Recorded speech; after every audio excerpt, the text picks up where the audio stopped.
the time that they will have to go through their legislative process of appropriation, and then that's the time that they will earmark a certain amount for the construction of those facilities that we will jointly identify.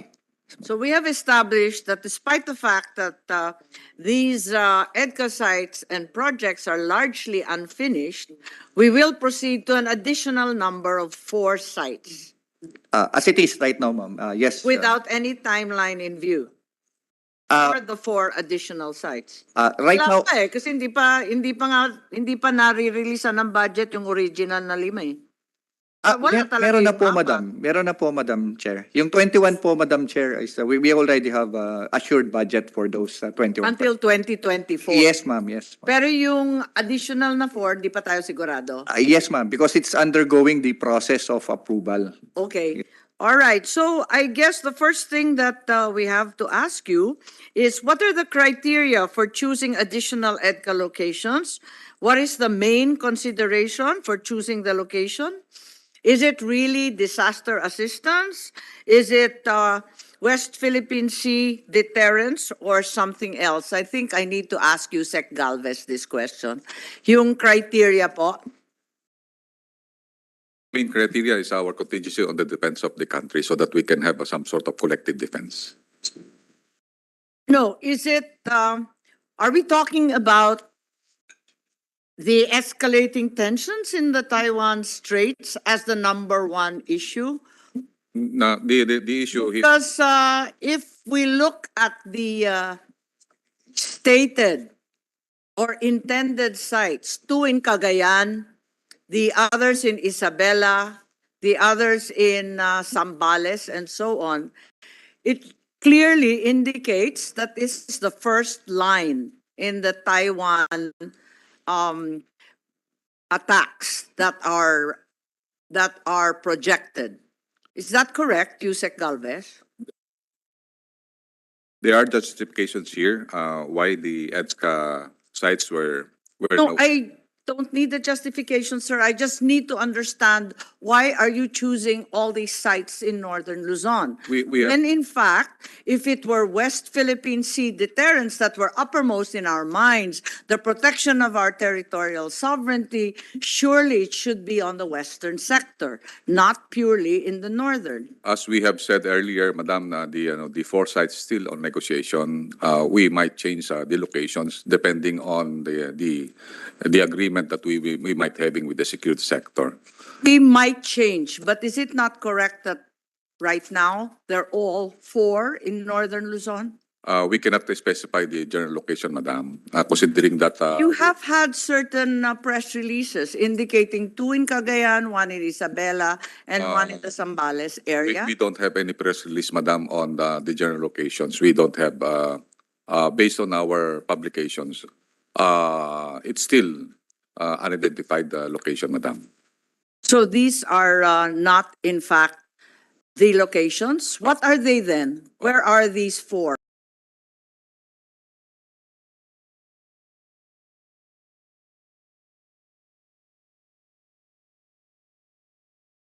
Additional.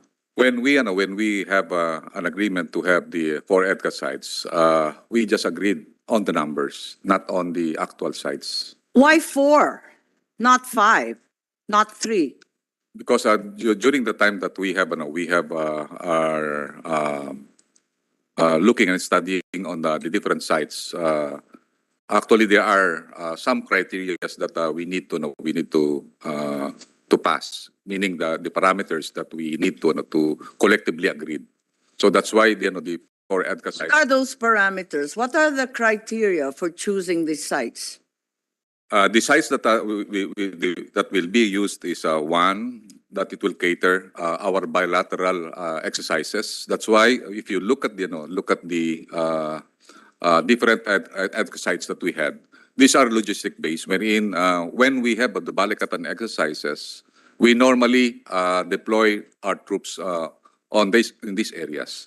Meaning, yun ang tatawag natin na yung first CIQ requirement. Ma'am, the Balikatan exercise that we had is marami sa ma'am talaga sa Luzon. Central Luzon, yes, yes. Hindi, nagtataka lang kami kasi parang naglipat. Dati puros Mindanao, naglipat sa Central Luzon. Ngayon, yung sites, Northern Luzon. Parang walang connection doon sa sinasabi ninyong dalawa. Ma'am, actually, I've been with the Balakatan exercises. Nagano po yan, nag-ship. Previously, nandun po tayo sa Southern So Luzon. nag-shift na po ba tayo at hindi na yung territorial integrity kundi yung escalation ng tension sa Taiwan Straits ang ating tinutumbok nito? I cannot categorically say. No, but it's very clear. All the sites are in one place, right? And this is clearly the first line. We did not specify yet the exact location, madam. The sense of Governor Mamba, of Governor D, of Governor Manotok, and myself is that, in fact, Northern Luzon seems to be the location indicated by both the Americans and our own military. That's the site of the Balikatan exercises, madam. For the Balikatan Yes, and not yes. the Edca. Not necessarily, madam. Okay.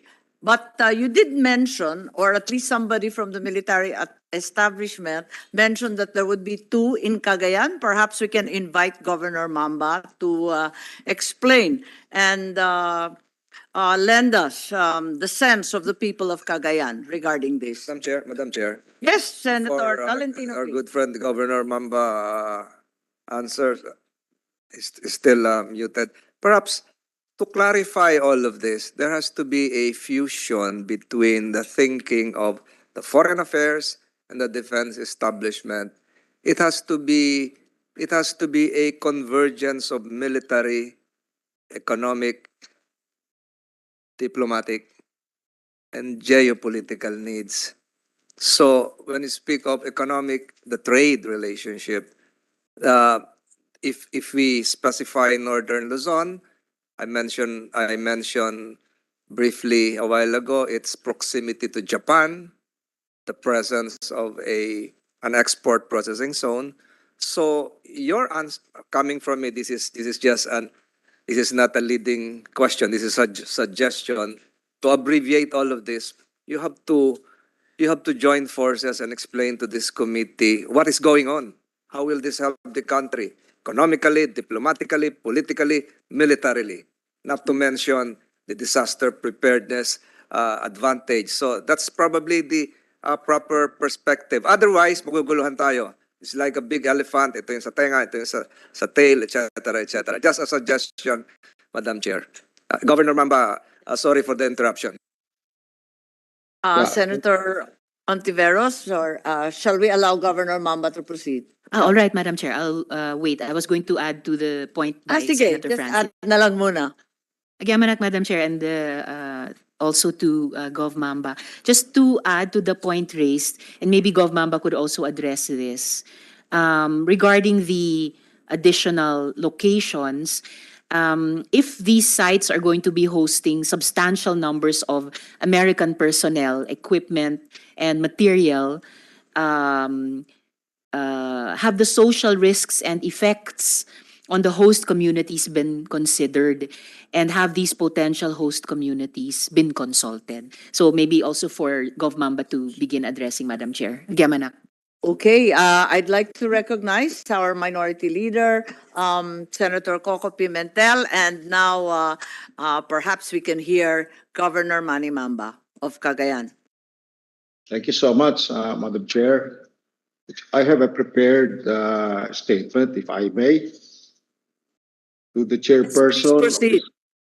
The chairperson of this committee, Honorable Senator Amy Marcos, to the committee vice chairperson, Honorable Senator Francis Tolentino, to the committee members, Honorable Senator Cynthia Villar, Honorable Senator Christopher Lawrence Go, Honorable Senator Robin Padilla, Honorable Senator Mark Villar, Honorable Senator Ronald Bato de la Rosa, Honorable Senator Grace Po, Honorable Senator Jingoy Ejercito Estrada, Honorable Senator Manuel Lito Lapid, Honorable Senator Ramon Bong Revilla Jr., Honorable Senator Sani Angara, Honorable Senator Francis Chis Escudero, Honorable Senator Win Gatchalian, Honorable Senator Joseph Victor Ejercito, Honorable Senator Maria Lourdes Nancy Binay, Honorable Senator Risa Hontiveros, Honorable Senator Loren Ligarda as ex officio member, Honorable Senator Joel Villanueva as an ex officio member, and Honorable Senator Aquilino Coco Pimentel III as an ex officio member. To my fellow resource persons, guests, and all those present today in person, online, and those monitoring the proceedings over the radio and television, magandang tanghali po sa ating lahat. First, I would like to express on behalf of the people of Cagayan our sincere thanks to the committee for inviting us to this hearing and giving us an opportunity to be heard on the matter of the possible establishment of an Edca site in the province of Cagayan. As a governor and father of the province, it is my duty to protect my people and consider their welfare above all else. We envision our province as a progressive and peaceful community of empowered Cagayanos that hosts a sustainable and globally competitive economic hub. We do not want to be an enemy to any country, nor do we want to be used to threaten any country. We will defend the Philippines from our enemies, even with sticks and stones, but we will not be fodder to a fight that is not our own. In 2019, during the World Economic Forum, His Excellency President Marcos said that in the face of regional tensions, and I quote, the solutions are not going to be military. If they are going to be military, then they are not solutions because it will end badly if it goes that way. It will end badly to those involved and even to those who are not involved. End of quote. I agree with His Excellency 100%. Nobody, no one wins in a war. The solution to regional tensions is not military. Solutions to regional tensions will only end badly for us who are not involved in this show of might between two superpowers. The only military forces we want in Cagayan are members of the armed forces of the Philippines. The only international currency Cagayanos can offer to any nation is friendship. And the only engagement we want with our neighbors is trade. I believe that our strength is in our capacity to be a friend to everyone and foe to no one. Thank you for hearing us out. God bless and guide this committee. Maraming salamat po. Thank you very much, Governor Mamba. Is there anyone who would like to respond from both the DFA, the DND, and the AFP to the concerns of our good governor?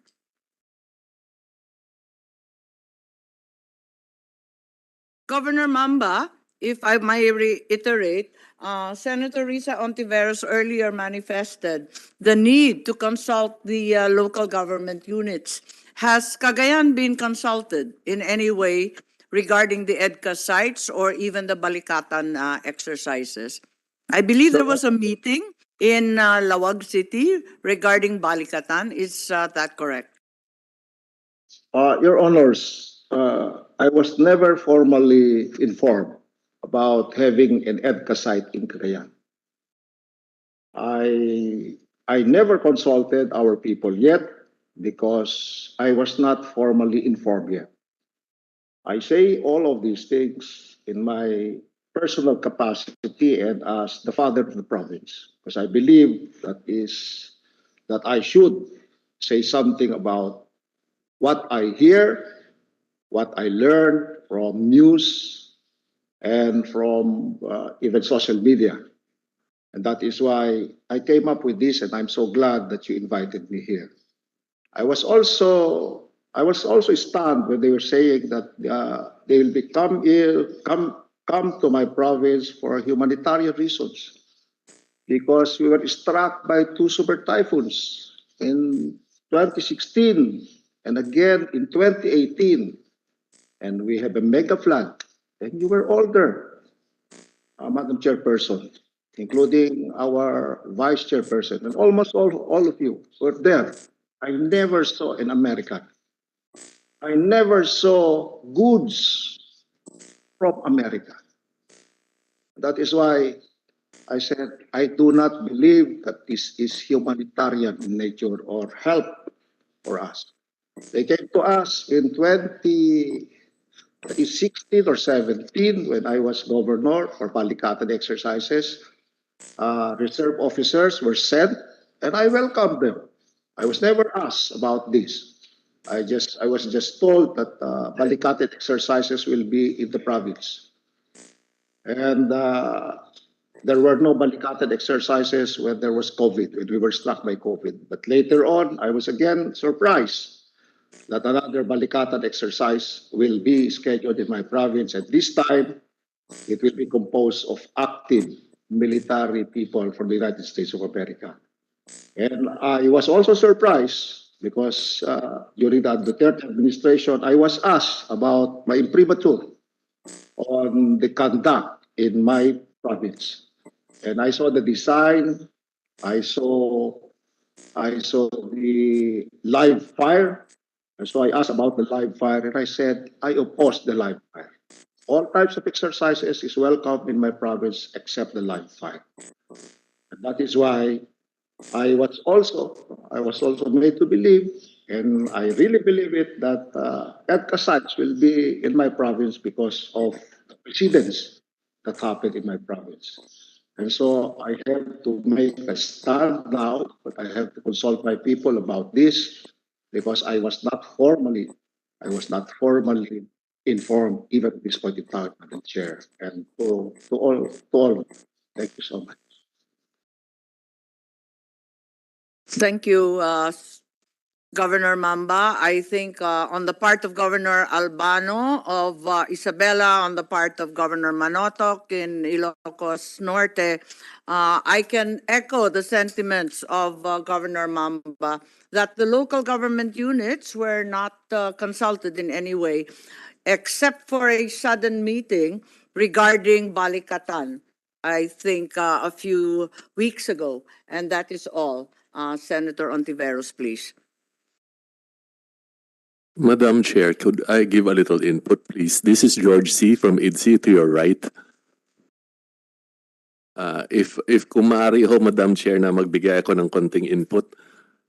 Yes, but perhaps we should hear first from the DND and the AFP as well as the DFA because the lack of consultation of local government units is a very serious assertion and one being echoed by myself. And Madam Chair. Yes, Senator Ontiveros. And please. Madam Chair, if our resource persons from DFA and DND or Mr. C and the other resource persons could flesh out the point raised by the chair that there was a meeting on the Balikatan exercises, if they would care to inform the committee a bit more about that meeting. Nagyamanak, Madam Chair.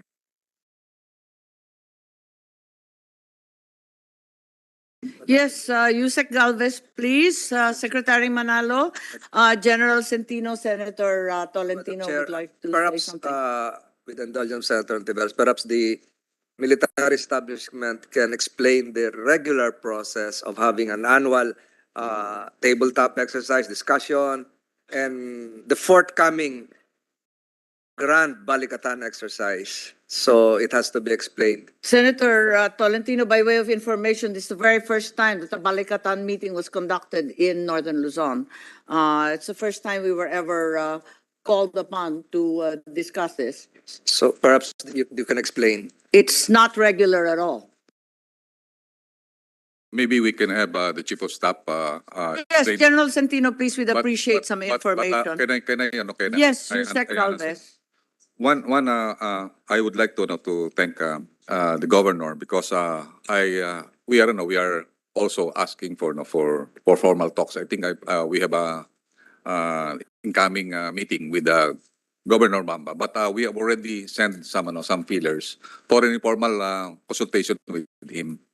And I Yes, believe we appreciate his concern because it has appeared repeatedly in the media, not one but two EDCA sites or bases, depending on which press release you read, will be located in Cagayan. Dalawa po yung Cagayan. Kaya abalang-abala po kami lahat. yes, ma'am. And in fact, the Balikatan Exercises Directorate is going around the different provinces, and they consulted some of our LGU units, including the mayors and also the barangay captains, that where these Balikatan exercises will undertaken. I will just answer the statement of Governor Mamba. Yes, it might be true that the U.S. Is not present on 2017, 2018 typhoons that you had. Normally sa NDRIMC kasi, hindi po talaga tayo nag-allow ng foreign deployments unless we asked for and there are only few cases that we asked for Ondoy, Ramil, and Yolanda. And also during the Balikatan exercises in Leyte, wherein there is a massive landslide that the US Southern Leyte. Southern Leyte, St. Bernard. St. Bernard, wherein the US forces really help us a lot in there. So there are only few cases that we asked because it's the presidential decision whether we will ask for help. Like for example, in Turkey, we deployed forces because the Turkish government asked for help because I think the massive destruction in Turkey, and we are so happy to deploy 80 persons of them, and we received them again yesterday. And that is the arrangement that we had with other countries based on INSRAG and international deployment plan that we had. So that's why I believe during those days we were not able to see any foreign countries in the area because we did not ask because we can already respond. The Armed Forces of the Philippines, the local government units are really capable of doing the response. I think the query arises, sir, because it's very explicit in EDCA Article 1 that it's for humanitarian assistance and disaster relief. Andon sa EDCA po, that's the reason we inquire. If that's the purported reason for the location of this site/bases, why is it that they have never been active in this area of humanitarian relief? Madam, we are our EDCA sites as we have established in the 5 established area. We don't have at the northern portion. Hindi, pero ang liwaliwanag nandyan sa EDCA po. Kaya hindi naman sa naniningil kami, kundi nagtataka lang po kami. Bakit paraging disaster ang sinasabi? Di naman sila sumisipot. Pero pagbasahin ng EDCA at yung pakay nitong additional sites, talagang humanitarian relief. Hindi naman nila ginagawa yun eh. Mama, the primary consideration of the EDCA site, as we have said, is to cater the Philippine-US bilateral exercises.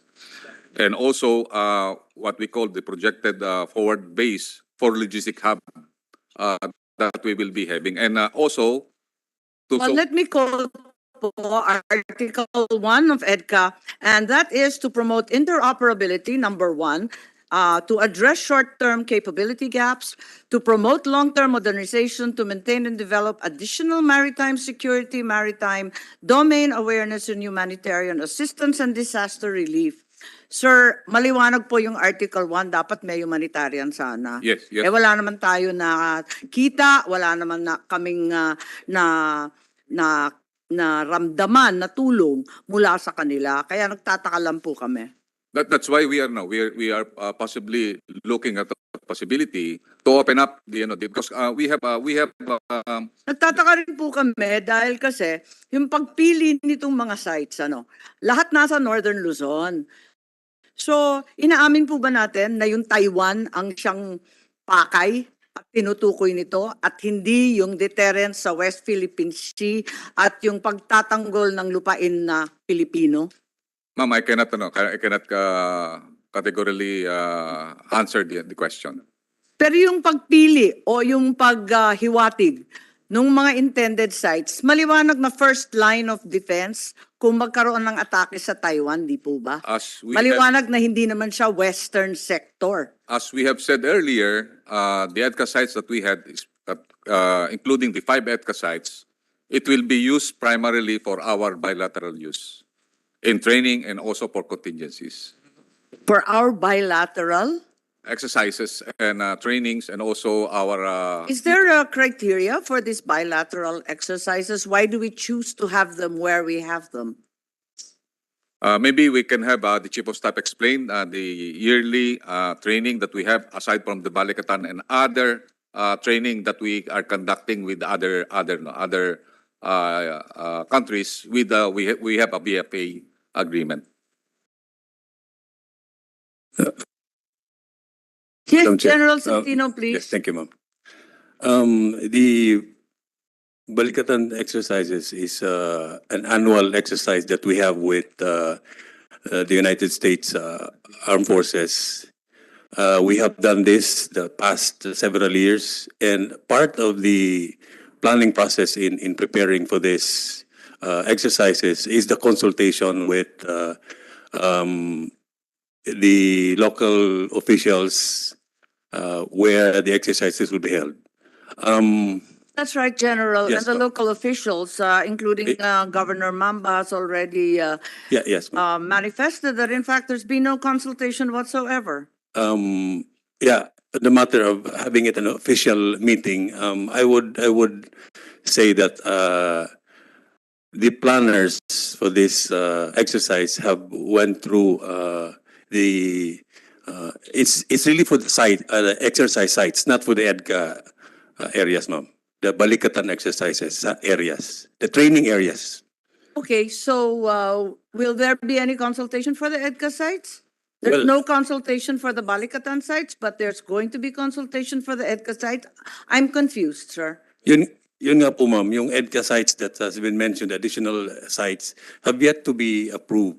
Because of the consultation. The announcement was that there would be 2 EDCA sites in Cagayan, and there's been no consultation yet. You are saying that this is false. There will be no EDCA sites in Cagayan, Isabela, or even Zambales. Is that correct? Wala naman pong na-announce po, ma'am, from our side. Okay, Senator Ontiveros, please. Yamanak, Madam Chair. General, yung Balikatan exercises, we engage in them with the US under the VFA, tama po ba? And the MDT and the Mutual Defense Treaty.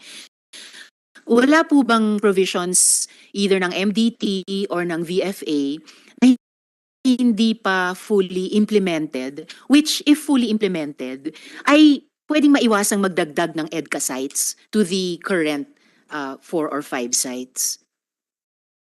This agreement from the MDT was signed in 1951, the BFA in 1998, the EDCA was signed in 2014. These are agreements or obligations that we have to abide. So, as part of the EDCA the agreement, nakalaan din po na part of these activities will support our treaty obligations, and that is really the defense of this country. I can speak for the AFP. Ang role po namin is to come up with plans, contingencies, and identifying possible scenarios. Like we have estimates of the situation. We know probably where contingencies may happen, and that's why part of this process is identifying perhaps areas that a probable scenario would likely happen. I understand, General. At the same time, yung treaty obligations natin sa ilalim ng NDT at saka ng VFA are as much treaty obligations as are treaty obligations under EDCA. So ang hinahanap ko lang po sa hearing natin ay yung sense of proportionality na baka naman kaya po nating pakinabangan pa yung mga unimplemented or not fully implemented provisions ng mga earlier treaties enough para palakasin yung capacity natin to push back peacefully but effectively vis-a-vis China in the West Philippine Sea na atin namang prioridad in terms of our national defense without necessarily expanding yung geographical scope ng EDCA, which may or may not be prioritizing yung West Philippine Sea. Baka may ibang prioridad pa po. Ma'am, the situation is evolving. The security environment is evolving. As we speak, nagbabago po yung landscape. And it's important that we are abreast with what's happening. And that's why we have to prepare accordingly. Kaya siguro po, while the MDT was signed way before we were born, perhaps, no? Kaya, yeah. Kaya po, kailangan din po na, like, as discussed earlier about. As 1951. Yes, sir. Yes, sir. Yes, General.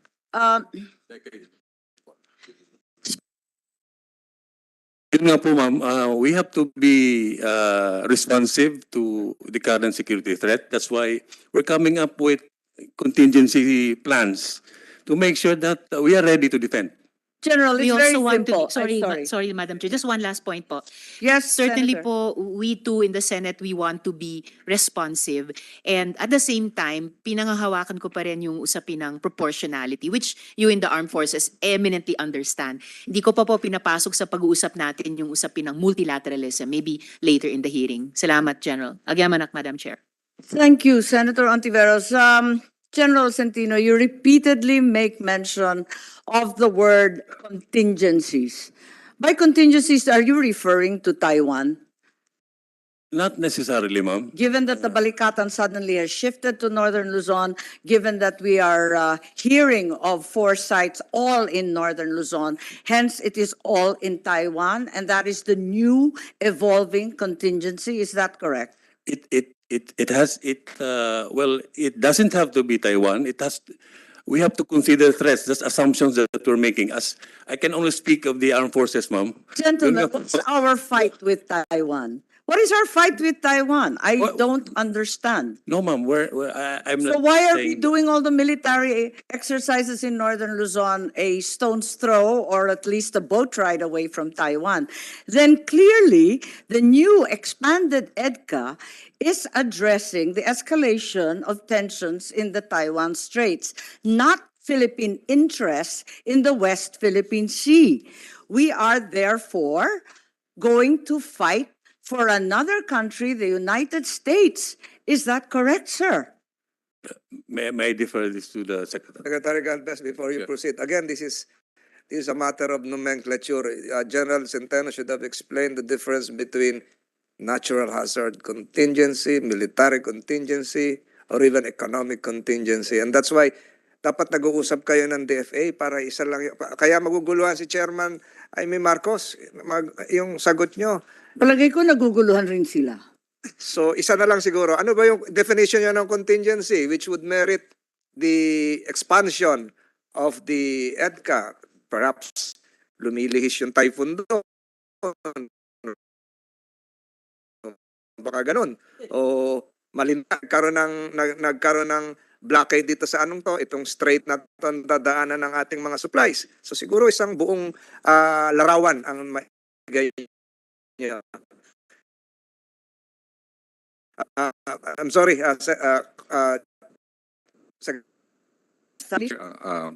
You look at the totality of our complete preparedness to collective defense and also to disasters. Of course, considering that the Philippines is the most vulnerable on climate change, we'll try to look at it at the comprehensive and strategic perspective of the whole territory that we had. Balikatan exercises is being done annually, and it is being done rotationally on the different regions. We have already completed many Balikatan exercises in Central Luzon and also in Southern Luzon. And even we have a parcel of joint training, we call it Salaknib, I believe, in the areas of Mindanao. In fact, right now we have joint exercises with Australia in 6th Infantry Division, meaning the contingency that we are having is basically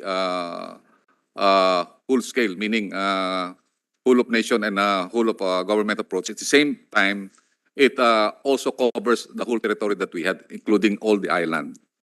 So the reason why we choose the northern part for Balikatan exercises, because there is the tendency of really really one our preparation really for disaster is very very significant, considering that we have seen a lot of typhoons, a lot of floodings, a lot of earthquakes happening in the country. In fact, now we are monitoring several earthquakes in Region 5 and in Region 11.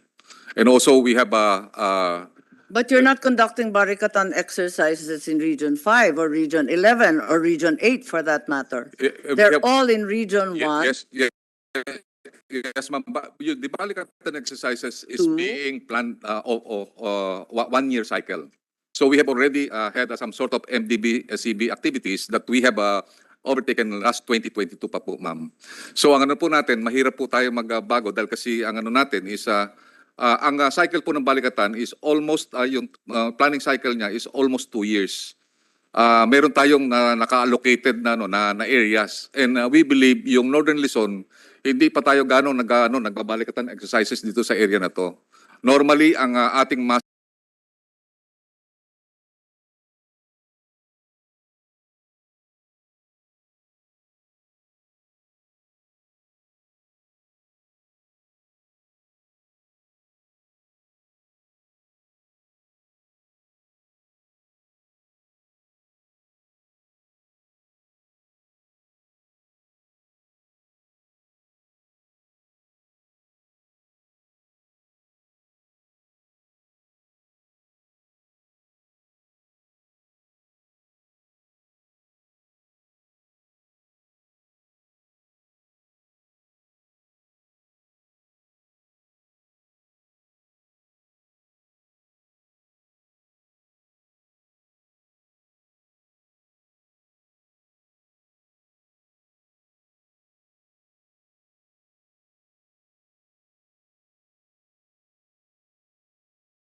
At that time. Yes, I think it was 2008, 2008. Yusek Galvez. It wasn't 2014.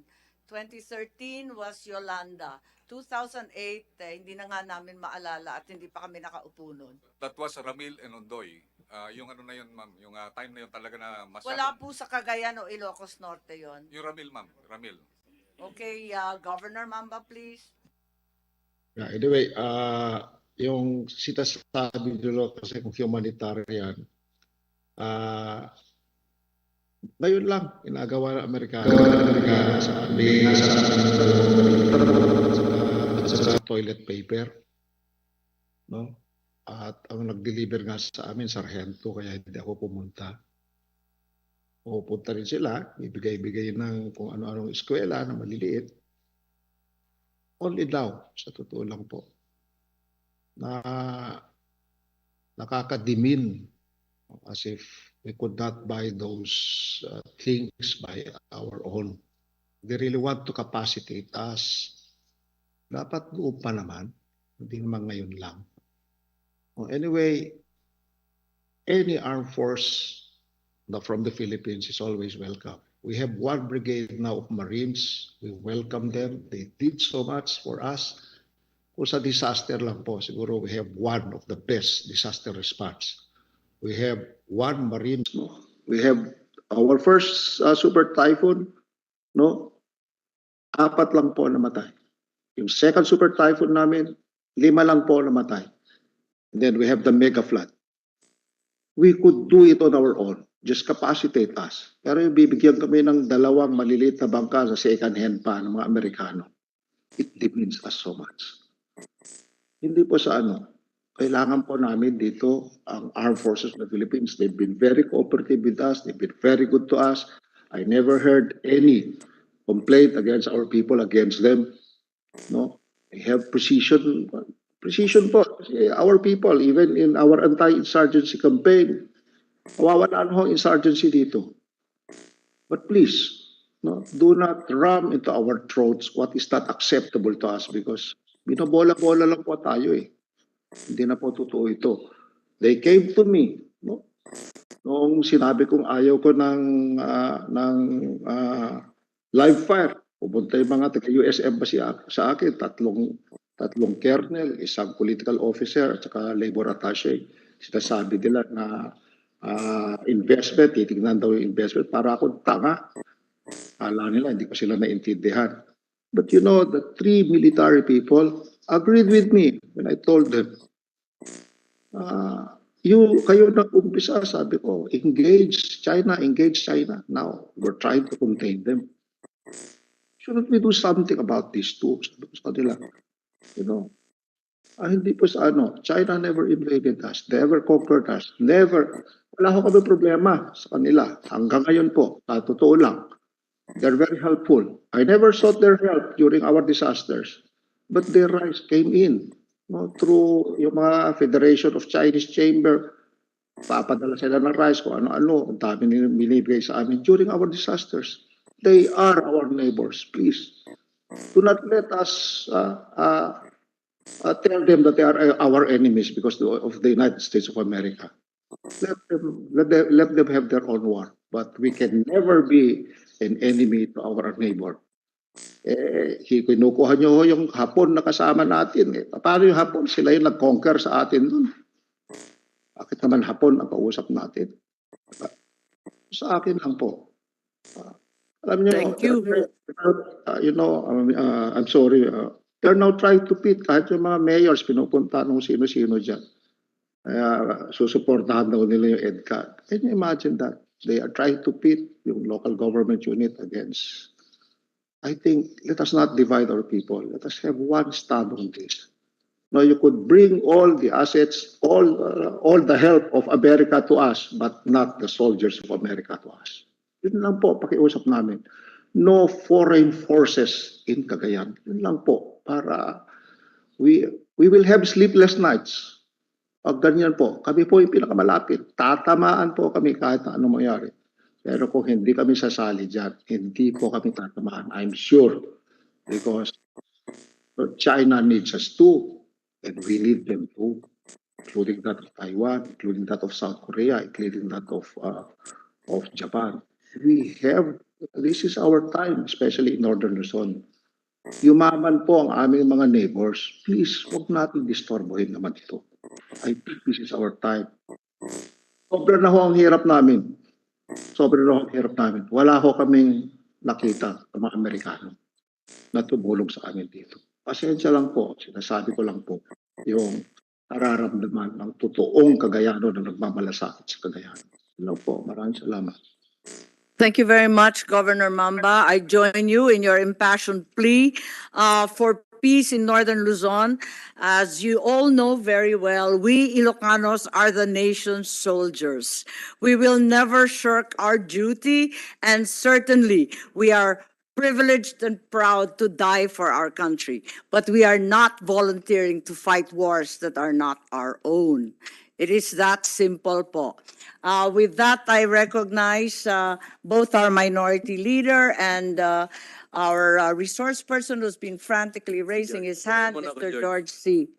Yeah, I'll go ahead. Yes, please, minority leader po. Sige. Thank you po. our duty to defend our country does not flow from any treaty. Tama. It's our duty. So yung mga MDT, ang pag-interpret ko dyan, it's the duty of our treaty partner to mutually help us in our defense, our duty to mutually help the treaty partner in their defense. Medyo limited pa nga from attack from the Pacific. Actually, yung nakasulat doon eh.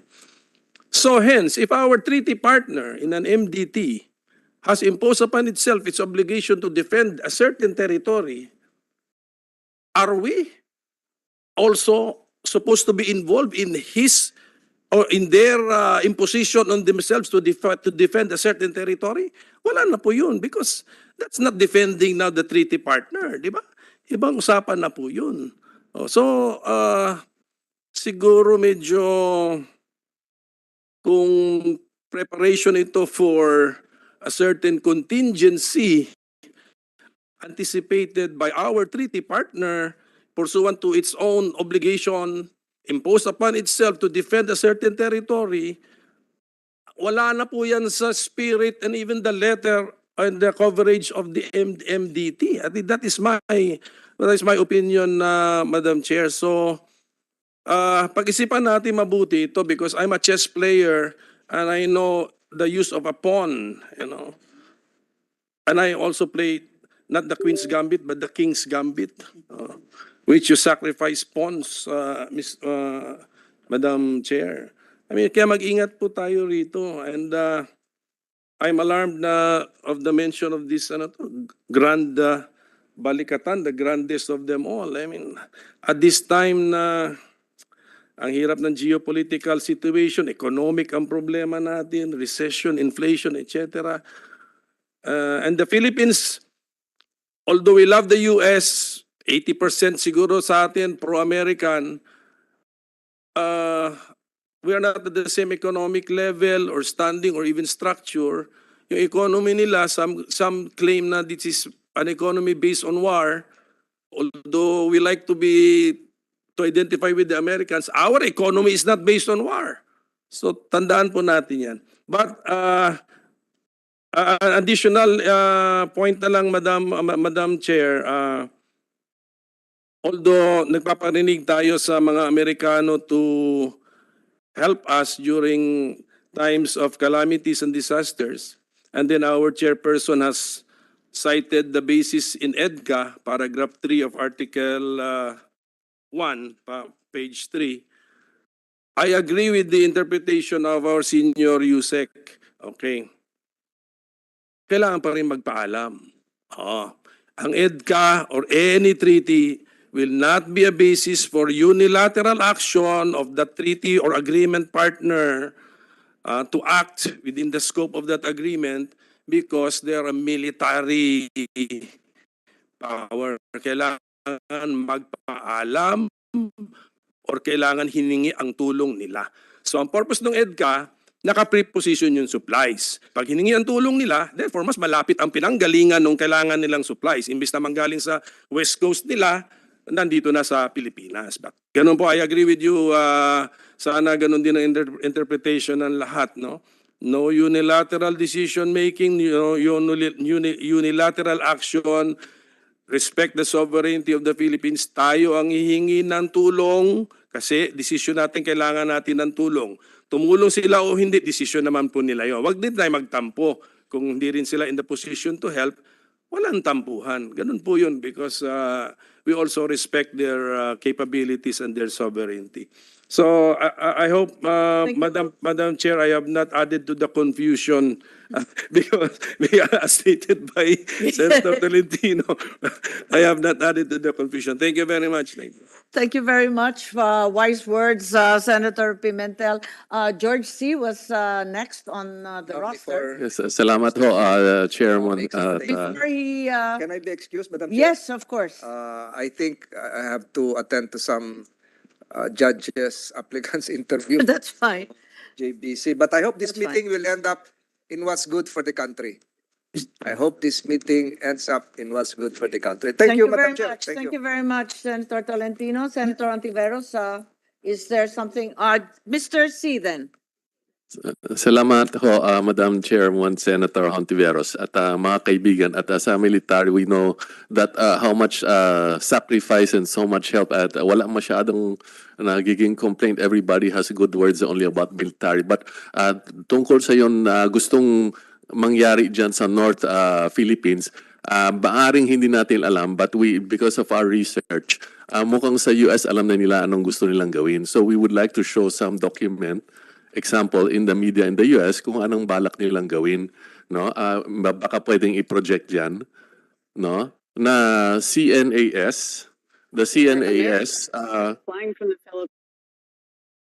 CNAS, which is the US one of the US strategic organizations, is has a simulated battle in which they have the flights coming out of North Luzon. So baka hindi natin alam, pero that is already part of the US studies, no?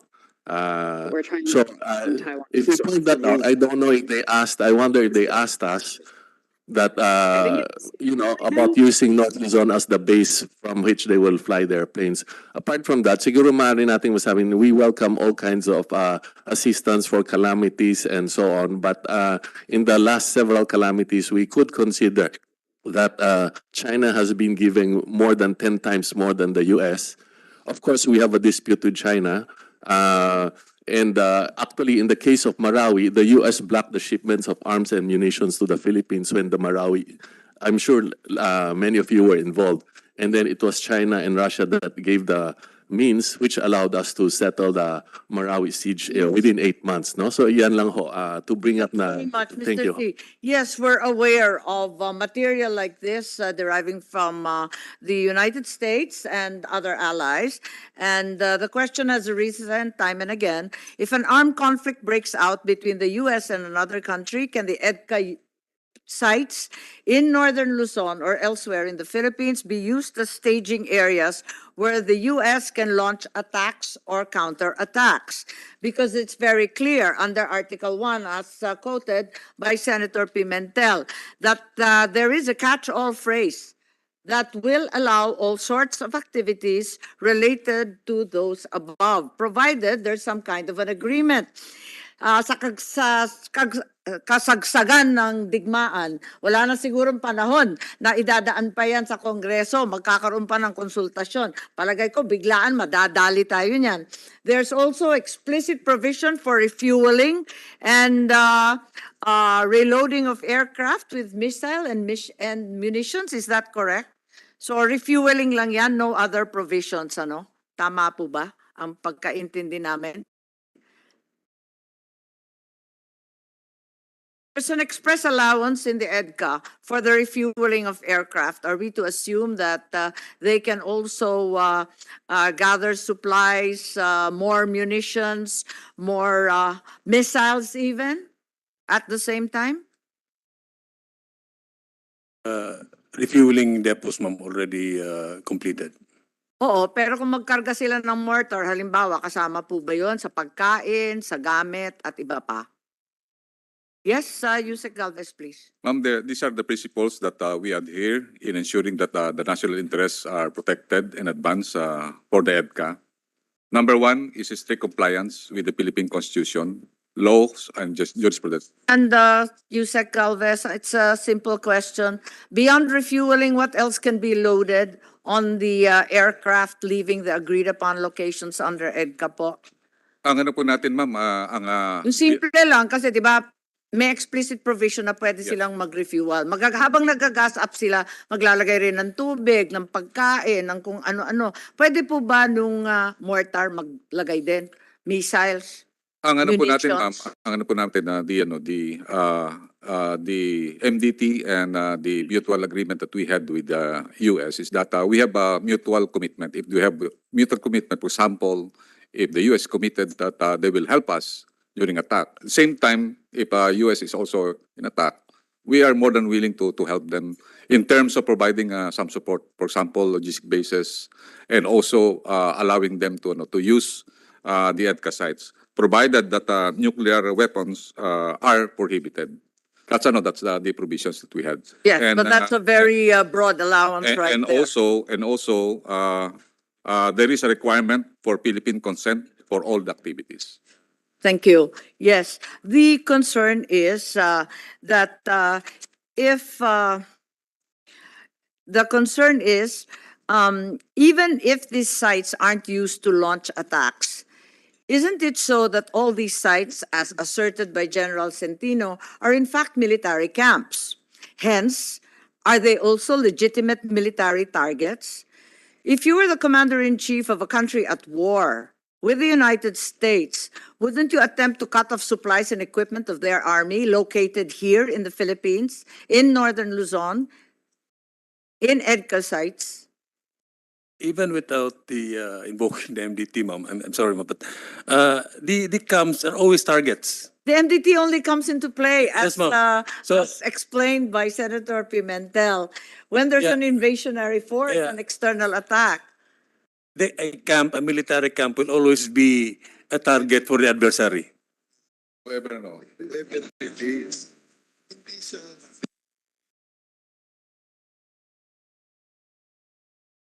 Iba kasi, di ba, nagpre-preposition ng Amerika kasi gusto nila umatake. Eh, tayo naman ang madadali. Ganun lang kasimple po yun eh. I believe So it's a legitimate, so these EDCA sites here in the Philippines will all be legitimate military targets, di po ba? Kung titingnan nyo ma'am yung ng MDT, basically ang ng MDT is for the peaceful, nakalagay doon sa sa MDT natin, I forgot Ang pinakaano talaga niyan is not hindi tayo magiging attacker eh. Tayo mismo yung parang tinatawag nating we are preventing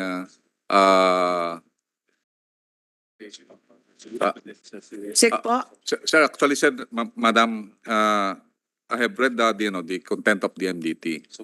Ang nandun pa rin talaga sir. But definitely ang natin doon, we are having that MDT purposely for defense. For defense, not for preparing for war. For defense.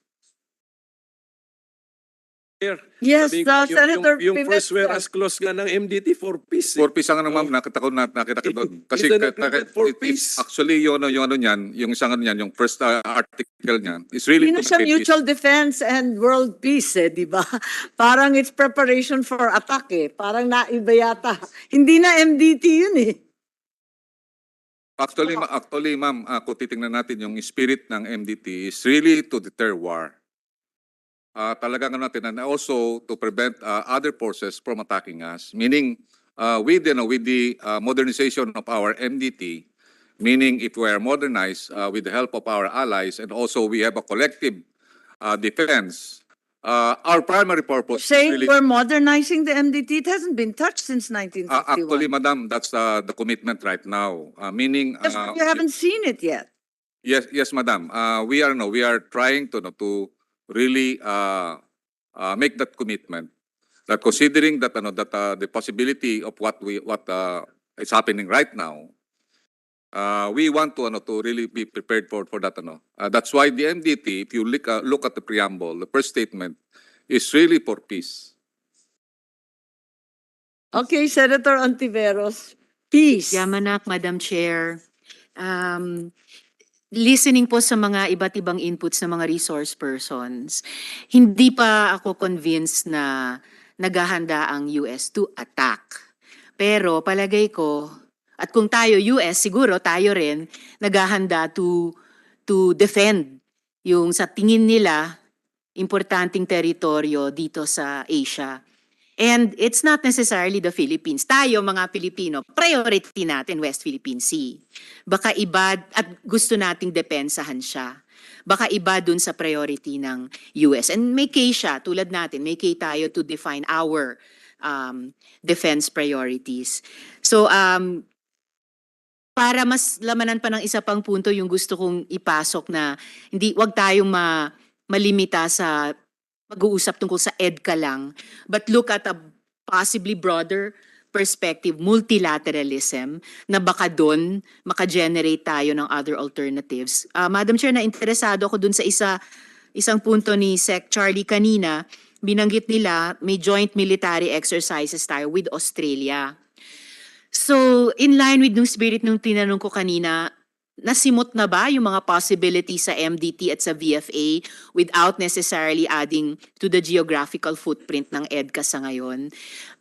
Hindi ba alternative din na matindi tayo tulad sa US at sa Australia, magkaroon ng mga balikatan sa mga ibang ASEAN countries, simula sa Vietnam, Indonesia, Brunei, sa navies nila, kung gusto rin nilang mag-enforce ng rules-based solution sa tension sa China, sa buong South China Sea, including on our part sa West Philippine Sea. Ba't hindi tayo magdagdag ng balikatan sa mga miyembro ng Quad at ibang naval powers na gusto ring mag-ensure ng rights-based o rules-based approach sa buong South China Sea without necessarily adding EDCA sites on land? Hindi ba pwede tayo magdagdag at mag-maintain ng exercises, multilateral exercises on the water na hindi natin kailangang magdagdag ng bilateral sites on land? Pero Madam Chair. yes, pero sa totoo lang, we've moved forward from Balikatan. The truth is, joint patrols of the US and the Philippines have already been announced. That's far beyond Balikatan and the MDT. I'd like to recognize Sorry, Madam Chair, huling Senator- dagdag lang. Ay, So, with the indulgence of Senderoy, dun sa line of questioning and thinking aloud ko kanina, na if the situation in the region escalates, will our islands in the West Philippine Sea be secure? Kahit kung sa US mas priority nila yung ibang bahagi ng Asia, kaya nila ginagawa itong sa EDCA. Pero tayo, kung priority natin yung security ng mga isla natin sa West Philippine Sea, Kalayaan, Ayungin at iba pa. So isn't it time for us to consolidate in the West Philippine Sea bukod pa sa EDCA, Madam Chair? Salamat sa Madam Chair at Senderoy. yes, thank you. If you'd like to respond, I'll thereafter recognize Senator De La Rosa as well as Dr. Sasot. Thank you. Thank you, Madam Chair.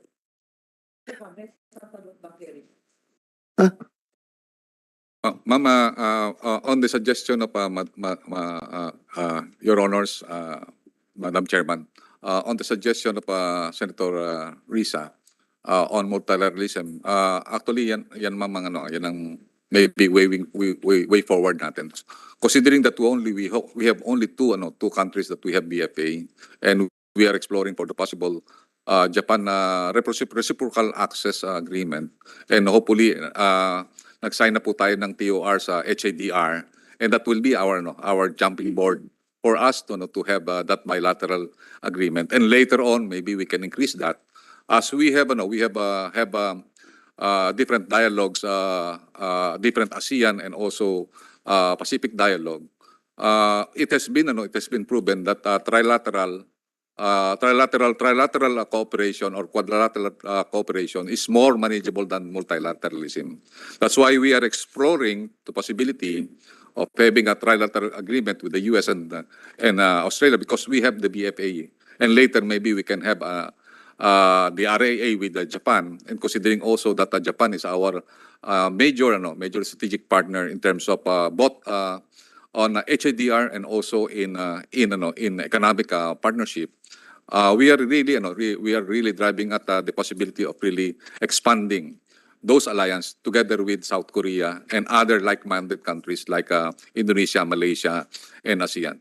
And we have told them that our centrality is ASEAN centrality, and we have exposed to them that our trilateral agreement with Indonesia, Malaysia have paid a successful agreement wherein we have a joint patrols in Sulu Sea and Celebes Sea, that we were able to protect our common interests in the common zones. And that's the reason why that we are having some sort of bilateral balikatan exercises. Balikatan exercises doesn't only on the land, it's also on the air and Navy to Navy engagement. And joint patrols is one of our area of exploration, considering that we have very, very effective on joint patrols in 2014, together with Australia, and also we have U.S. Joint patrols, so that we can show the flag in those territorial waters and also in our EEZ waters. So that's the main objective of the joint patrol, so that we can show our flag that right is ours. And lastly on this point, Madam Chair, although arguable na, well, yeah, mas manageable ang tri or quadrilateral kaysa multilateral security arrangements. Yeah. Pero given yung pag-flesh out ni Sec. Charlie about these possibilities, baka pwede rin nating pag-isipan, i-accelerate yung pag-generate ng ganyang mga dagdag at mas at broader na mga multilateral or security arrangements at baka pwedeng magpreno ng konti dun sa EDCA. Ito ang mas bilisan, pwedeng magmenor dito sa dagdag EDCA size. Just a thought, Madam Chair. Salamat po. We will look at that, ma'am. Yes, Salamat. thank you very much, Yusek Galvez, and we proceed to Senator De La Rosa, please, and thereafter to Dr. Sasot. Thank you, Madam Chair. Alam nyo, magpapalabasan na lang tayo dito ng sama ng loob dahil nga pag dumating yung pambubuli ng China, tayo galit na galit sa China, wala tayong ibang iniisip kung kanino tayo hingi ng tulong. And the closest ally that we can think of is Amerika. Di ba? Dapat silang tutulong sa atin. Ngayon, ito namang Amerika, marami mga previous incidents na pinapahirapan rin tayo, ginigipitin tayo. Like for example, yung na-cite kanina ng ating isang resource speaker during Marawi Siege, yung procurement namin sa PNP ng rifles, hinarang ng Amerika. Hindi sila tumulong. Nagamit sana namin yun sa Marawi Siege. Ngayon, kaya mag-ingat tayo paano tayo magamit at magpagamit sa kanila. At the same time, kung magpagamit tayo, dapat magamit rin natin sila. Hindi dapat one way. Hindi ito dapat one way na maalala lang namin yung Pilipinas. Kayo ngayong may problema sa Taiwan, pwede palang gamitin na launching pad itong Northern Luzon para sa counter-attack natin doon sa Taiwan. Kung na-invade ang Taiwan by China, pwede magamit ng Pilipinas. Itong mga Amerikano rin dapat, ipaparating rin nyo, sir, kayo naman nag-uusap palagi. Parating rin ninyo na kaya yung mga tao minsan nagiging negative sa inyo dahil lumalabas na parang user kayo, magagamit lang kayo pag kailangan nyo kami. Pero panahon ng kinakailangan kayo, hindi man kayo tumutulong. Pero the fact remains, kahit na meron tayong ganong hinanakit sa kanila, the fact remains na sila pa rin ang kinakailangan talaga natin kapag tayo binubuli ng China. Wala tayong ibang mapuntahan kundi Amerika. Yun lang. Okay bang bawi ko, sir? Okay ba? Bumawi ako konti? Okay lang? Ha? gusto mo na mag-report sa Amerika eh. So, si Bato galit sa inyo. Parang gano'n ay. Pero wala tayong ibang pupuntahan kundi Amerika, di ba? Galit tayo sa pambubuli ng China. Kanino tayo hingi ng tulong? Amerika. Di ba? Pero yun nga lang, sabihin nyo yung Amerikana, kayo, halata masyado user kayo. Maisip lang nyo kami kapag may looming threat dyan sa Taiwan na dagdagan nyo, halata masyadong move ninyo na gusto nyo, Northern Luzon, lagyan ng additional EDCA sites.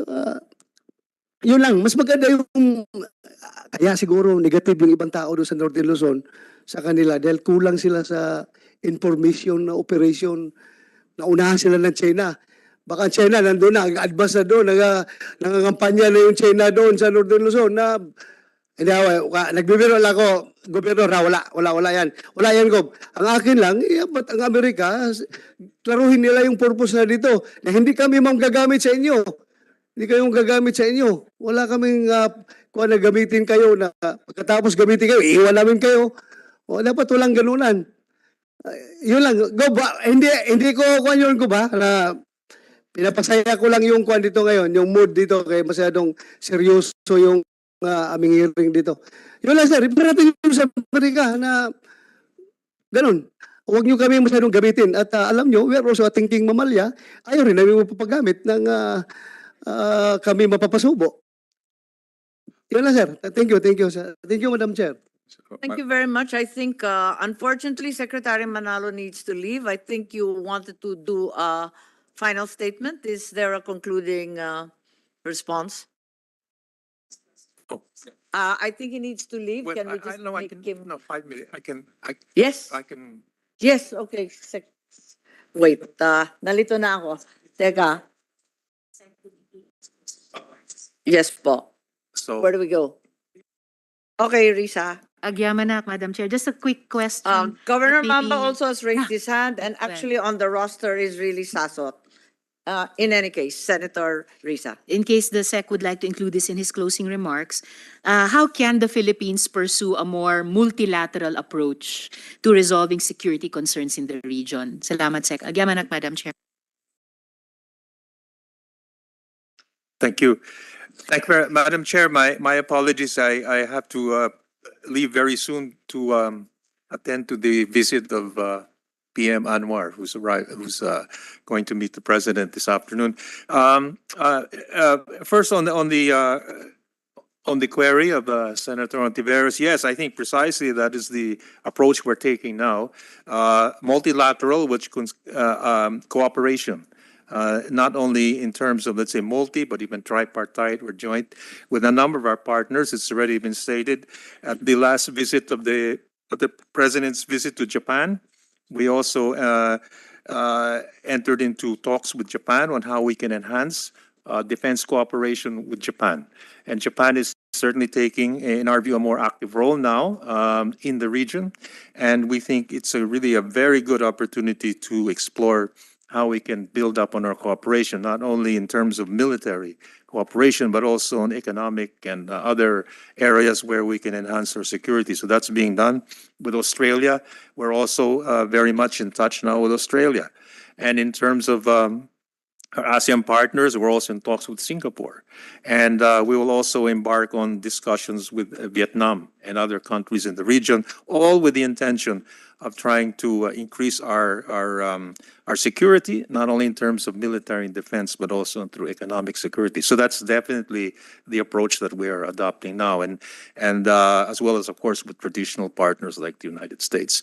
I just wanted, Madam Chair, just to say last points on our discussion on Edca. What I can simply say is that on Edca, of the existing 5 projects,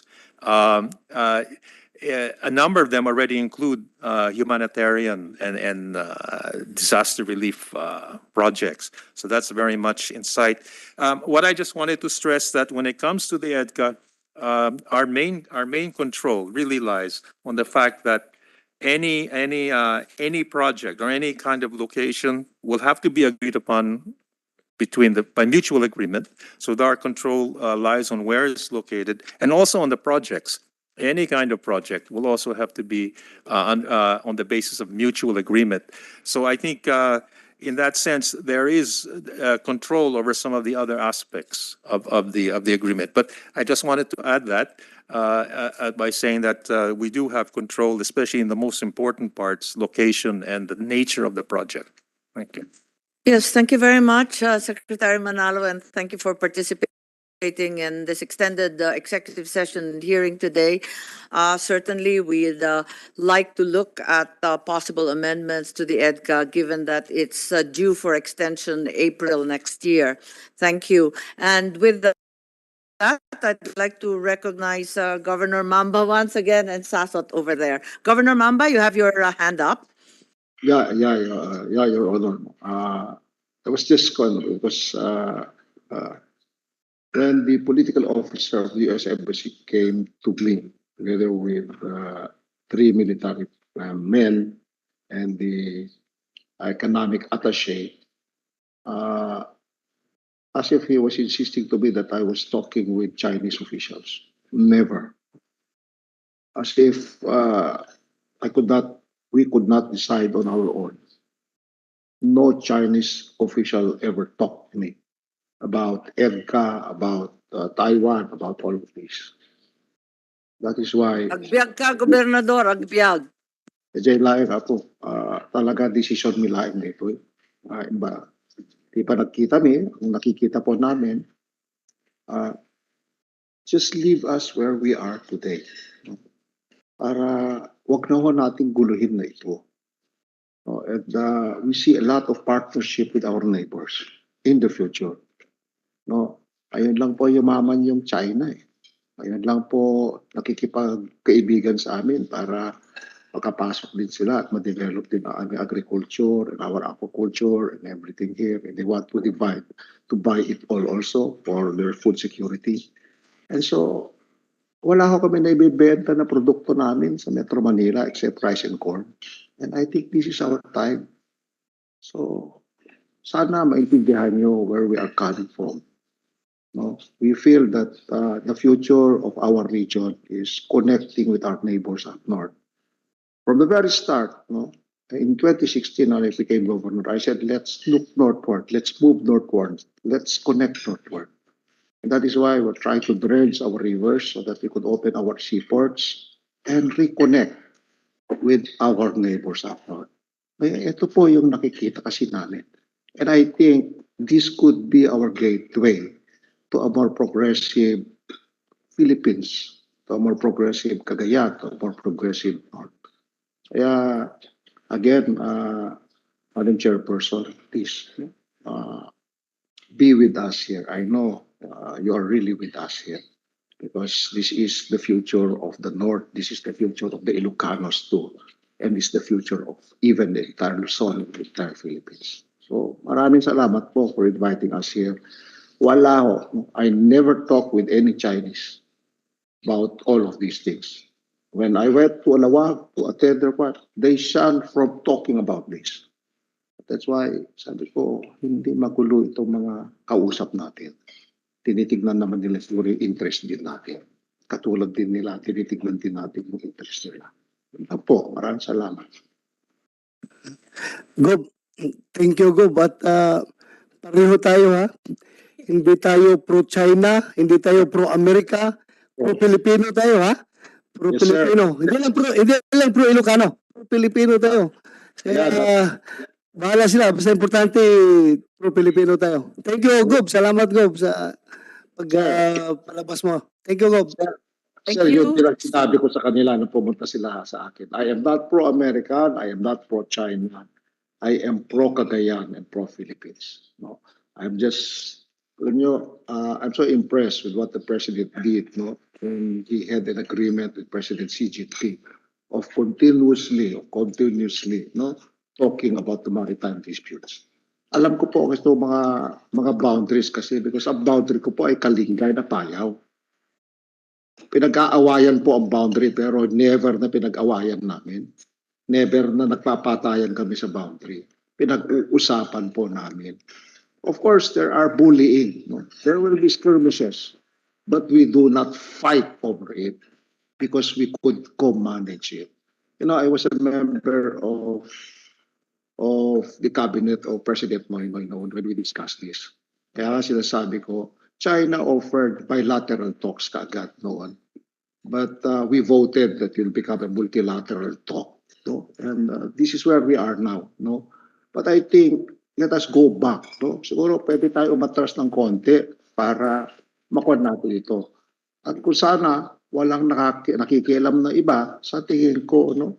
Taiwan and China will have their own way of solving this problem. Huwag lang natin i-escalate pa. Bakit pa tayo makikisali kasi?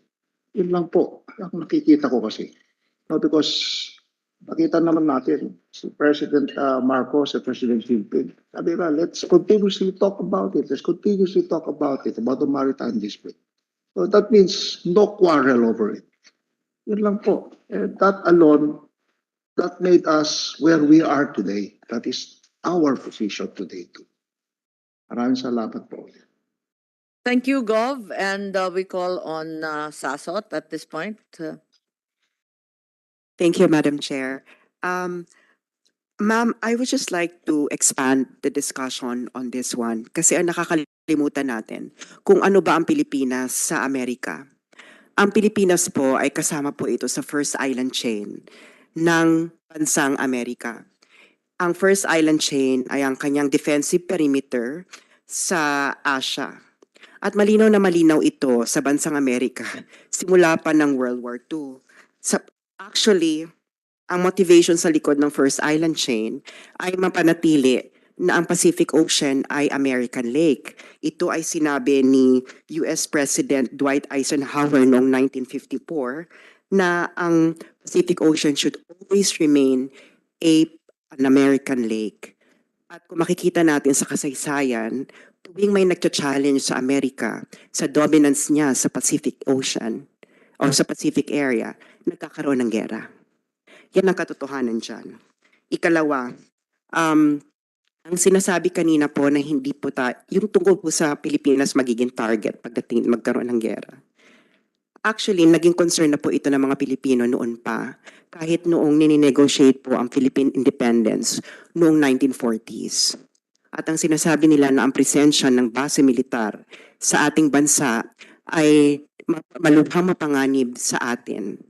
At kung hindi nyo po nalalaman, noong ang Edca ay na-expand na, ito po ay ipinagdiwang ng mga Amerikano at tahasan nilang sinabi na ang additional EDCA sites ay magpo-provide ng additional targeting challenge sa China. Anong ibig sabihin itong targeting challenge? Ibig sabihin, mas magiging komplikado na ang magiging gera at imbes na ang magiging target lang ng China ay ang base ng Amerika sa Guam, Okinawa, ay makakasama na tayo dito. So ito po ang katotohanan dyan at ito'y pinag-uusapan sa US media. So ayun lang po, Madam Chairwoman. Maraming salamat. Yes, thank you very much. Dr. Loha, please. Thank you po. If it pleases your honors, I'd like to respond to the question raised.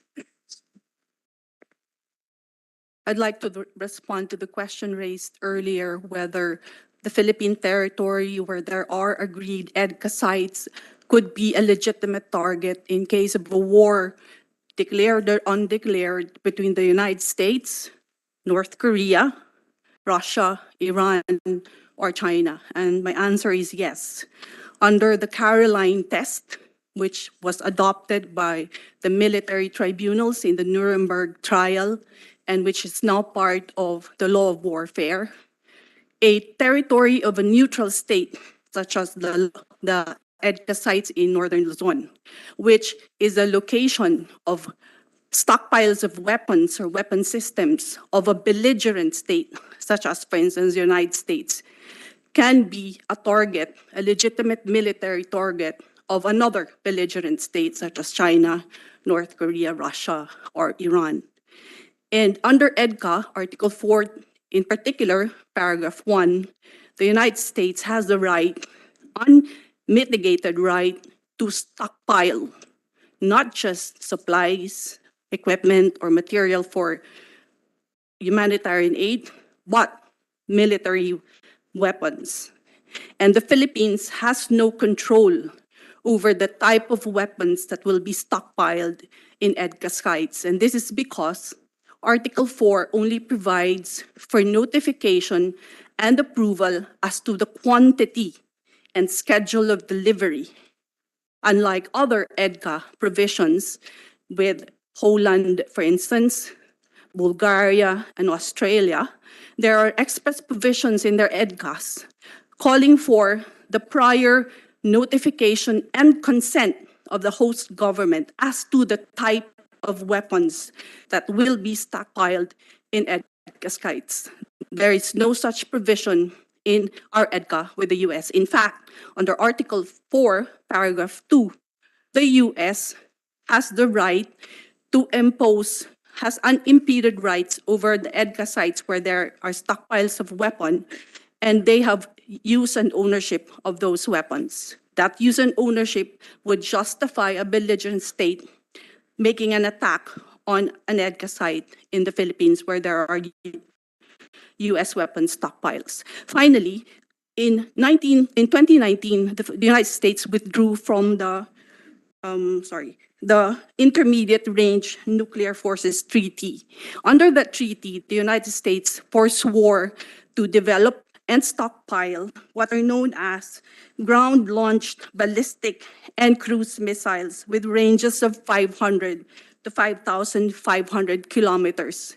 Therefore, under the present regime, the United States is no longer prevented from developing and stockpiling those weapons, including in Edca sites in northern Luzon or in my own province, Cagayan de Oro. Thank you. Yes, if I may, you said unimpeded use and ownership. I think our authorities here will contest that. It's only operational control and not discussion of ownership, with all due respect, Dr. Loja, that we read in EDCA. Yes, doctor, please. Sorry, it is operational. It is not just operational It's control. operational control, I think, is the language utilized, Yes, but it not is ownership. with respect to the materials. The material is Stockpile. exclusive ownership. That is correct. The material. Yes. But the actual site does not involve any transfer Yes, of but ownership. paragraph 4 also provides that they have unimpeded access. That's correct. To locations where they have the materials that they own. So once it is unimpeded, there is no right on the part of the Philippines to say that with respect to that particular site where you have stockpiles of weapons, we can say that we can control your access to it because the provision itself provides that their access will be unimpeded. Yes, but if you look at the rest of the agreement, as discussed earlier, the perimeter and the actual buildings following the construction phase are inexorably Filipino. They're belonging to us. I think Yusek Galvez is wanting to explain, and after that, Mr. Renato Reyes. I would like to express that all activities to be undertaken under EDCA will have to be approved by the Philippines through MDB-SCB. So there is some sort of prior consent, meaning all activities that will be undertaken at EDCA will be planned. Normally, ma'am, meron po kami mga 14 days na planning doon sa Hawaii, and sometimes dito sila pupunta. Doon po namin ginagawa ang lahat ng activities. Kaya po na-identified namin po yung mga 500 activities and trainings. And also, iniisa-isa po namin yung mga tinatawag na weapons na pwedeng i-allow with our consent. Especially, ang ano po natin, prohibition natin is talagang yung nuclear, hindi po pwede po yun based on our constitution.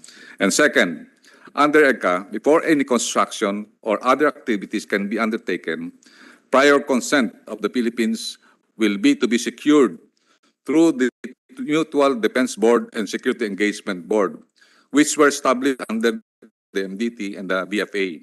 The AP base commander will have access to the entire area of facilities shared with the U.S., and the Philippines will also own any building and similar infrastructure that will be built by the U.S. military. Yes, thank you, Yusek Galvez. Some aspects of this and the working details were discussed by Senator De La Rosa and myself during the executive briefing. So indeed, there are questions that have arisen about these provisions. Mr. Reyes, please. Magandang hapon po, Madam Chair. Yung EDCA po is more about U.S. power projection than any humanitarian aid or disaster response. Marami hong bansa na tumulong sa atin ng panahon ng Yolanda, pero US lang po ang humingi na magkaroon ng base militar sa ating bansa. Ang amin pong mga objections na kaangkla doon sa pagiging masyadong malawak ng kasunduan. Sa EDCA po, walang sinasabi kung hanggang ilan ang sundalong Amerikanong pwedeng pumasok.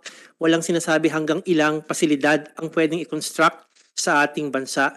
Wala ring sinasabing duration hanggang kailan pwedeng gamitin ang mga pasilidad na ito. Very open-ended po. So theoretically, the entire country pwedeng mag-host ng different facilities sa lahat ng mga probinsya at rehiyon. Mabigat din po para sa bansa natin ito. Sa EDCA po, libre ang paggamit ng mga facilities na ito. And when the US forces and their contractors use our utilities, they will be tax exempt. Yung pagbabayad ng buwis sa utilities is for the account of the Philippine government. There's no modernization here because the prepositioned material will be for the exclusive use of the US forces, not shared use with the Philippine forces.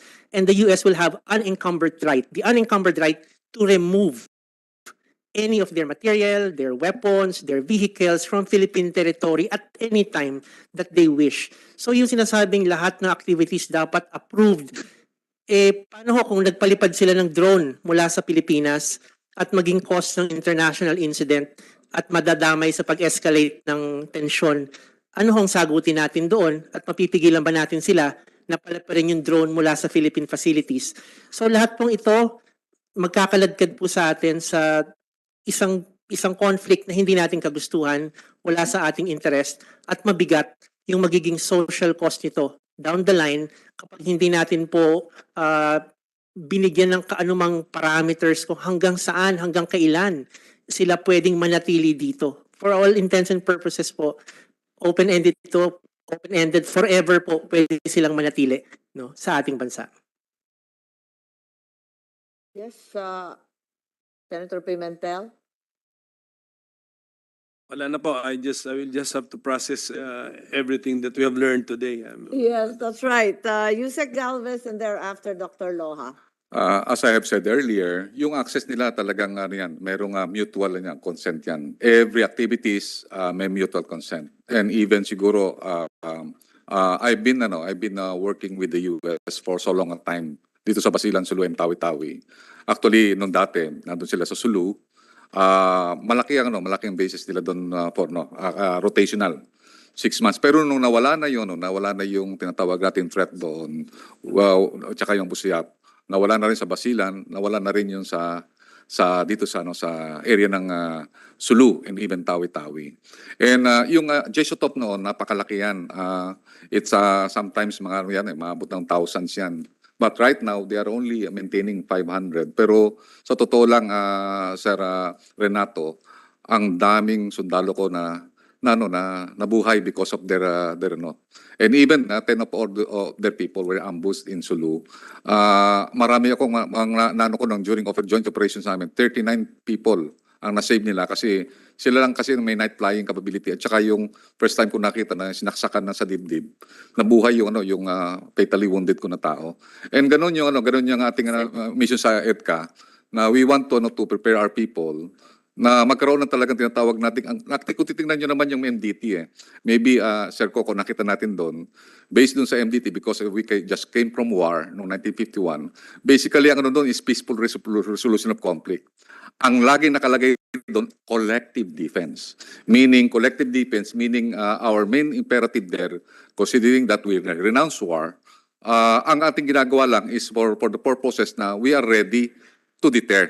Sige. And respond. So yun lang ang natin doon. Yes, Yusek, gusto ko lang tumbukin yung sinabi ni Mr. Reyes dahil sang-ayon po ako at maliwanag sa ilalim ng EDCA, all prepositioned material will be owned exclusively by the US.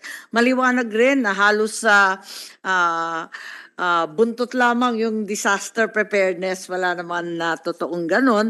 Doon sa experience natin sa modernization, ang natitira sa atin yung EDA lamang, yung mga tira-tirang truck at kung ano-anong bulok na. So, ang tanong, kung ihahambing natin itong EDCA natin sa mga narinig na natin, na bilyon-bilyon binibigay sa Israel, bilyon-bilyon binibigay sa Taiwan at South Korea, anong kapalit ng ating peligro na dito sa EDCA sites, dati man o karagdagan? May kapalit ba to? What are we getting in return? Only the permanent structures that they can take with them? What are these structures? Can't the Philippines just build them on their own? We have these military bases anyway. Can we have J5 to answer considering that? J5, please. Yes, ma'am. I think I need also to process most of the information that are being discussed this afternoon.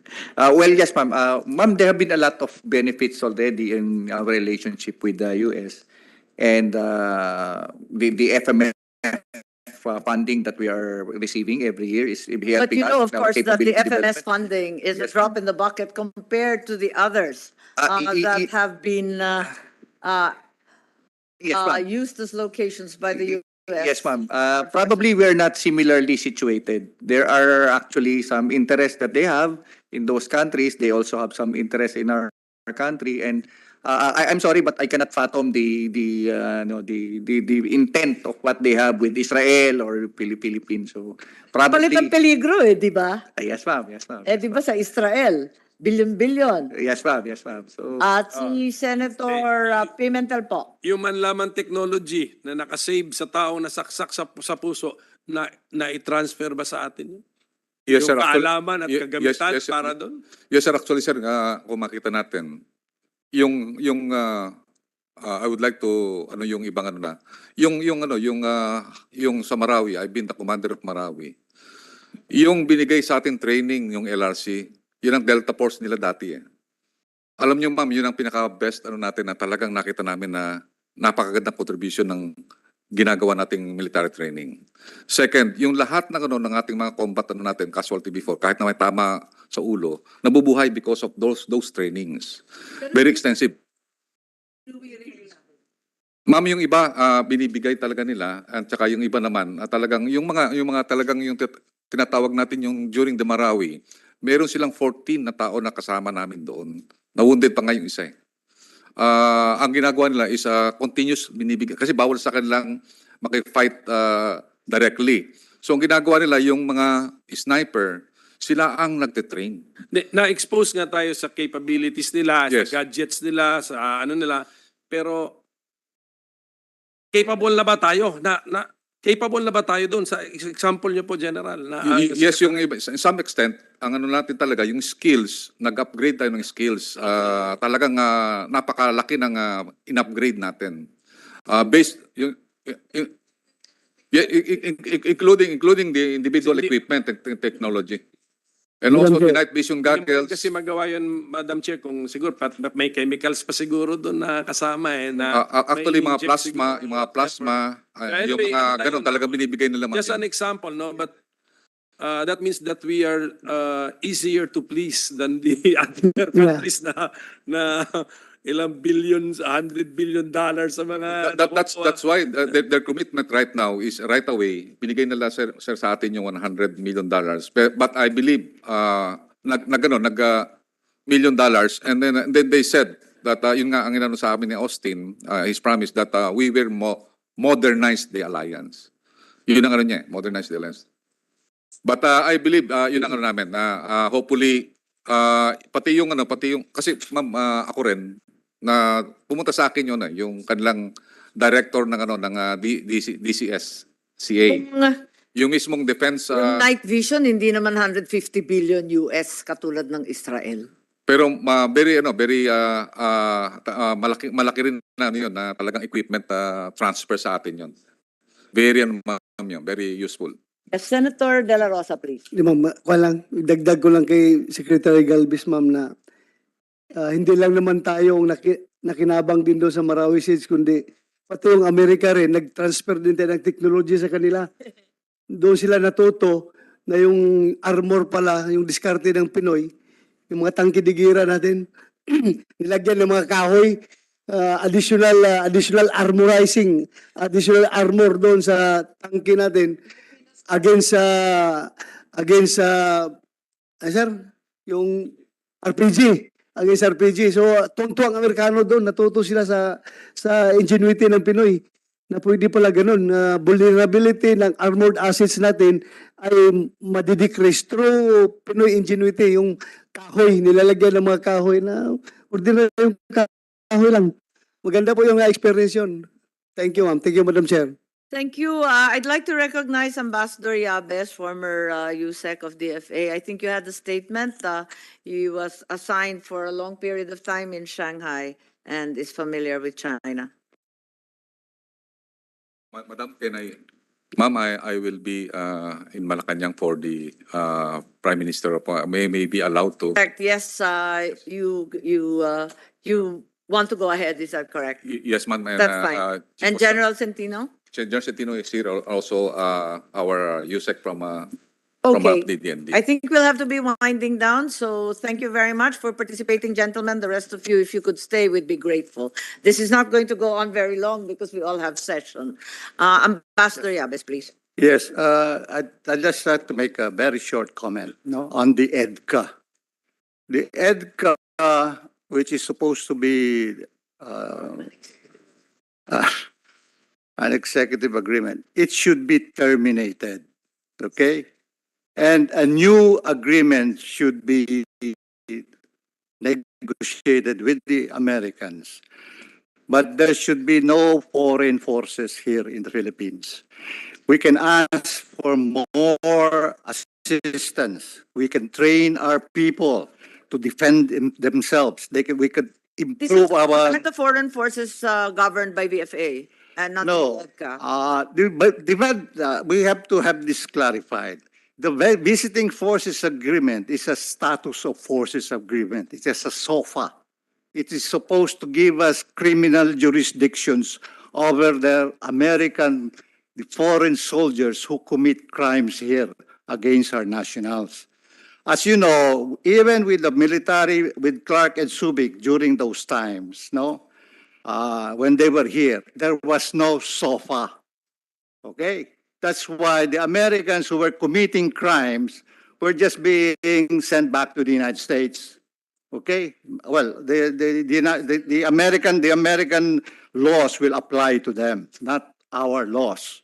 However, with the BFA, we now have, so long as we tell the Americans we are interested in this case, then we have jurisdiction.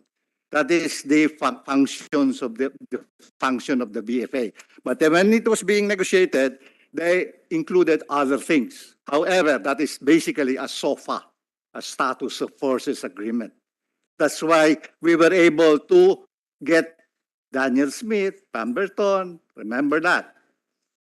The cases against these Americans. That's the function of BFA. But EDCA, you should read EDCA. Okay? I don't have to say anything on that no foreign forces no foreign force in the Philippines. No, what I'm saying is Would you like to this. expound on that, given that that's not squarely under EDCA only, but also under the VFA? No, yes, the foreign forces agreement, the foreign forces being sent here, that can come here, can be done through, if that's the wish of the president, then they could come in. They don't have to have an agreement on this. Under international law, the foreign forces who are here on official are supposed to be treated like you cannot impose Philippine laws on them. The laws that will apply to them are, of course, foreign laws. Their laws, their own laws, the American laws or the laws of that country. However, so they can come in anytime. The reason when this VFA was being, remember, we just removed the bases there then in 1990 or 1992, something like that.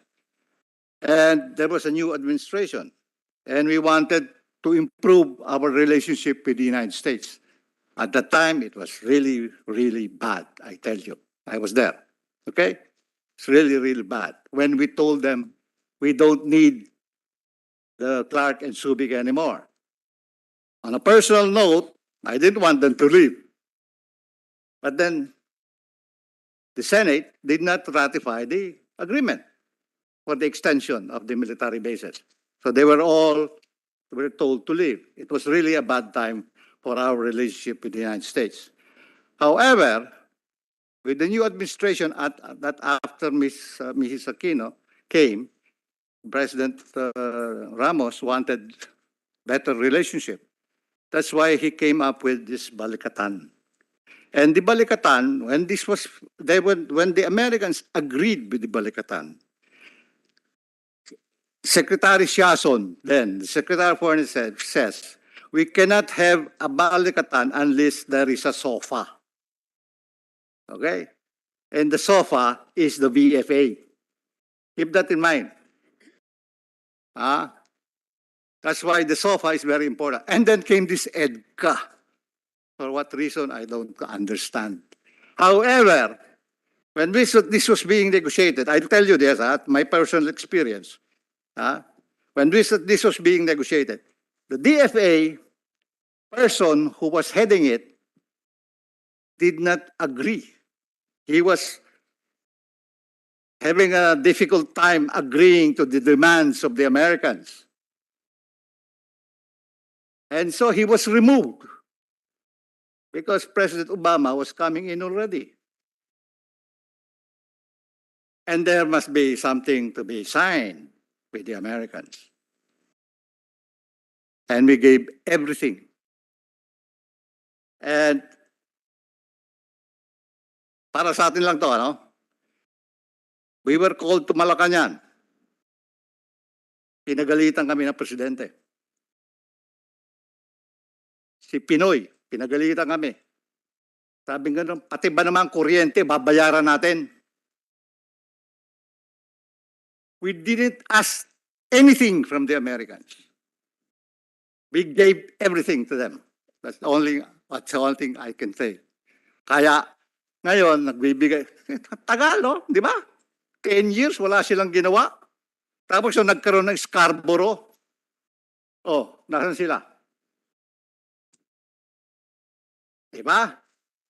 Ayun lang naman. Ayun lang. Simple-simple.